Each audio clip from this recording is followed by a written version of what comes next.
Rencontrer Astier-Nicolas, c'est traverser la Manche, direction l'Angleterre, où le Toulousain s'est expatrié il y a 5 ans. Bonjour, bienvenue chez moi à Stockley-Farm. Après un passage chez Nick Gauntlett, c'est désormais ici, à une 50aine de kilomètres de Bristol, que le cavalier évolue. Ça fait depuis avril que je suis ici. J'ai une dizaine de chevaux là, dans les box là. Il y a aussi d'autres chevaux ici, puisque c'est une écurie qui appartient à Hélène Cole, qui est dans la carrière, qui donne elle plus de leçons qu'elle ne monte à cheval. Donc ici dans les chevaux, il y a à peu près une moitié de chevaux qui sont un peu plus confirmés, de niveau 2, 3 et 4 étoiles. Et l'autre moitié de jeunes chevaux en devenir ou de chevaux de commerce. C'est pourtant la fin d'un cycle pour le cavalier de 26 ans. Dans quelques mois, il quittera définitivement ce pays où le concours complet est roi. Les avantages en France, pour moi, ça va être d'être plus reconnu dans mon pays, évidemment. Donc c'est plus facile pour des potentiels sponsors et propriétaires. Surtout, j'ai une difficulté là-dessus. Et j'ai des super propriétaires qui ont été fidèles et qui m'ont suivi ici. Mais c'est un peu difficile pour eux, ils font des efforts, mais ça ne peut pas être une situation de tout le temps. Mais en attendant ce nouveau départ, Astier-Nicolas reste concentré sur ses objectifs de haut niveau. Le travail de ses 10 chevaux exige un rythme soutenu qui n'est pas pour lui déplaire. Ouais, moi, ça me plaît plus. Je préfère quand ça avance qu'il y a du travail d'abattu un peu. Donc, moi, si c'est efficace, qu'il y a plusieurs chevaux qui sont passés et que ça continue d'avancer, j'aime bien.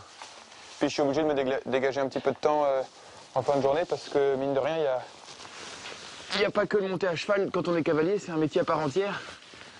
Et il y a autre chose à faire et il me faut un peu de temps en fin de journée pour pouvoir assurer ça, justement. Au quotidien, le tricolore travaille seul. Mais il a aussi choisi de s'entourer occasionnellement de professionnels. En dressage, depuis l'automne dernier, je travaille avec Annabelle Scrimgeour. C'est aussi la cavalière maison et prof de dressage d'Andrew Nicholson, avec qui on fait du bon boulot. Et en saut d'obstacle, cet hiver, j'ai commencé à travailler avec un néo-zélandais qui fait du saut d'obstacle pur, installé en Belgique et qui vient régulièrement, qui s'appelle Grant. En saut d'obstacle, j'aimerais toujours faire plus de parcours d'obstacle pur déjà, avec une approche plus CSO que CSO du complet, une distance plus concours épique et prendre du réflexe justement en parcours. Et en cross, je me suis surpris en fin d'année à trouver que le haut niveau me faisait des vraies leçons et des vraies piqûres de rappel. C'est une discipline où je suis naturellement à l'aise et finalement je me suis rendu compte à Bokello j'avais intérêt à me réveiller pour Pau et c'est ce que j'ai pu faire. Pau, c'est le concours qui a permis au cavalier d'entrer dans l'histoire de sa discipline. Astier est devenu le 2e Français à remporter un 4 étoiles, une performance qu'il doit entre autres à ce bai, Piaf de Benneville. Ben, je le monte depuis la fin de son année de 6 ans. Je l'ai trouvé dans le poney club où j'ai commencé à monter. Et oui, j'ai toujours su qu'il était bon, en tout cas qu'il était largement au niveau de mes attentes.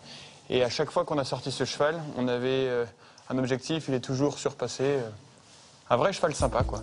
Ménagé depuis Pau, Piaf fera son retour à la compétition dans 2 semaines à Delton Park en 3 étoiles. Et c'est évidemment sur lui que compte Astier pour les Jeux.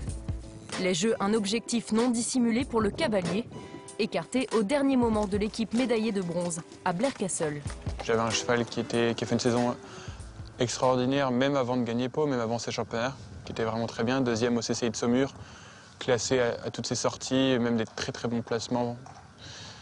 Et c'était pas grand-chose qui m'empêchait d'aller au championnat d'Europe, donc un vrai sentiment de tout ce travail pour rien, tout ça pour ça. Et ouais, c'était assez agaçant, surtout que j'avais manqué les championnats du monde l'année passée. Ça faisait 2 déceptions de suite, je commençais à trouver l'équipe de France loin et j'y tiens, donc j'espère que Pau et qu'une bonne saison vont nous ramener vers là.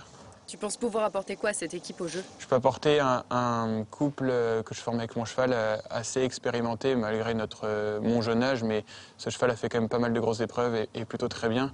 Un cheval qui a rarement de contre-performance, qui est un métronome, donc je pense qu'il a de la légitimité dans une équipe et il peut avoir une belle carte à jouer.